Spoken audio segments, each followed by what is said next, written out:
So what I'd like to move into now is an explanation of these different parts of the mind.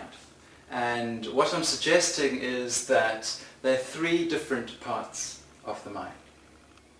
One mind, three parts.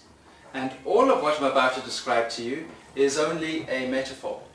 It's not really true, and it's a way of understanding how the mind works. And when you can use this metaphor as a way of understanding yourself better, you'll understand why you do the things you do better. You'll understand why others do the things they do better. And it will give you more control over the background of your awareness when you bring that now more into the foreground of your awareness. And in so doing, you're less controlled by unconscious processes of the mind. Does that sound like something useful, something you'd like to explore? Okay, good. So what I've got here is a diagram that I use at NLP trainings. And what this diagram represents are the three parts of the mind. Now, once again, you'll have to excuse my dimensions because it is really a hopeless representation of your immense and infinite mind. However, three parts of the mind are the conscious part of your mind, the far greater and more expansive unconscious part of your mind, and I've avoided labeling what is beyond that, other than mentioning mind. And you'll see that mind doesn't fit into any of the form that I've drawn here, because what I'm going to describe to you is that that part of your mind cannot be measured. It's more infinite in its very nature, but we'll get there. Let's start with this small part of your mind, and in fact the conscious part of your mind, if it was drawn to scale relative to the unconscious part of your mind, it would be more or less a pinprick. And this greater circle that represents your unconscious part of the mind would actually be the size of the city we're in right now. That might be more accurate, because you see, this conscious part of your mind can only process about 7, give or take, chunks of information at a time. We say plus or minus 2. So people that are really awake, alert, and used to that cognitive function of the mind and apply that a lot in their lives, at their best might be able to process 9 chunks of information at any given time. And on not such a good day or in a less than resourceful state, they may process 5 chunks of information at any given time. Monday morning. Monday morning, I think many people will wake up and they'll be processing only 1 chunk of information at that given moment, and it might just be a cup of coffee. Well, an example of this would be when you've learned to drive a car for the first time, and I'm sure any of you can remember what it was like when you learned to drive a car, and you had the steering wheel, you had the gear lever, you had the rear view mirrors, you had to keep your eyes on the road, you had all those pedals, and suddenly you reached the threshold of what you could consciously have in awareness. And what happens? We go into a state of overwhelm. And that's what happens when we've reached the threshold of what we're consciously able to do or think of or consider at any given moment. And now when you drive, do you even think of those things? Or do you get in your car and drive while changing a CD and speaking on your phone at the same time? Hope nobody's from any car insurance companies here. So basically, we get good at it. And what that means is we become unconsciously competent, and that means we no longer have to consciously think about things. And fortunately, in lots of our life, we have unconscious competence. We just do things automatically. They seem to flow and happen. We don't even have to think about that.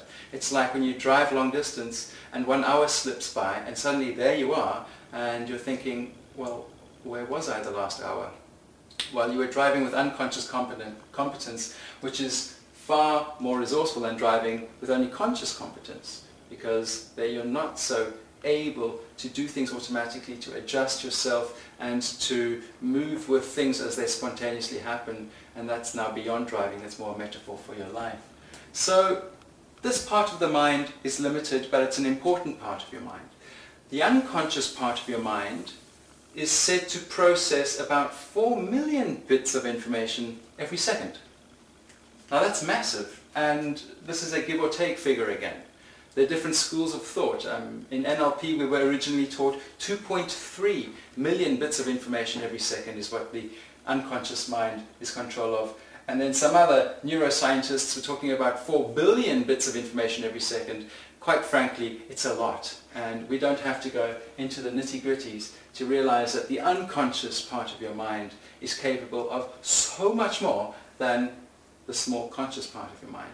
In fact, the unconscious part of your mind is responsible for all the autonomic nervous system functions of your body. Everything that happens as a reflex. Your blinking, your heart rate, your digestion, your relaxation, your fight and flight response, all these things, all the metabolism that happens in the trillions of cells inside your body is under the control of your body's autonomic nervous system, which is within the domain of your unconscious mind. It's also aware of everything that's happening in your environment right now. Beyond what you're just seeing, hearing, feeling, smelling and tasting, those 5 senses are pretty much within the domain of your conscious mind. But there's everything else that you're not thinking, seeing, feeling, smelling and tasting until you become aware of it consciously. It's there because if I was to say to you, what is the temperature of your left foot right now? You become consciously aware of it. You were unconsciously aware of it before, and now you're consciously aware of it. If I was to ask you, what is your mobile telephone number? There it is. You weren't aware of it consciously, but now you are. Your conscious mind goes into the unconscious mind by way of intention, retrieves the information and brings it out. It's all there. It's all safely stored away in your unconscious mind. And the unconscious mind is like a faithful servant. Basically, that's why we're calling the conscious mind the director and the unconscious mind the doer. The reason why you have a conscious mind is to decide what you want. That's why it's useful in life. Deciding what you want, choosing the destination, and then, like driving, leaving it up to your unconscious mind. That's what it's there for. That's why we have an unconscious part of the mind. It's there because it contains all the resources, everything you've ever learned from the moment you were born, and some people would say since even before that. Your life of experiences, all that information is within your unconscious mind.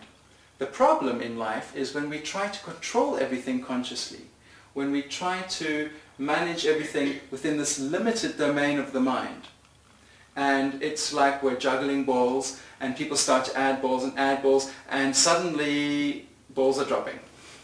And that happens to males during their life, but it happens to many people during the course of their life because they're trying to do too much consciously. And when your balls are dropping and they're not meant to be dropping, then we experience stress. Okay, and I hope you like my metaphor of balls today.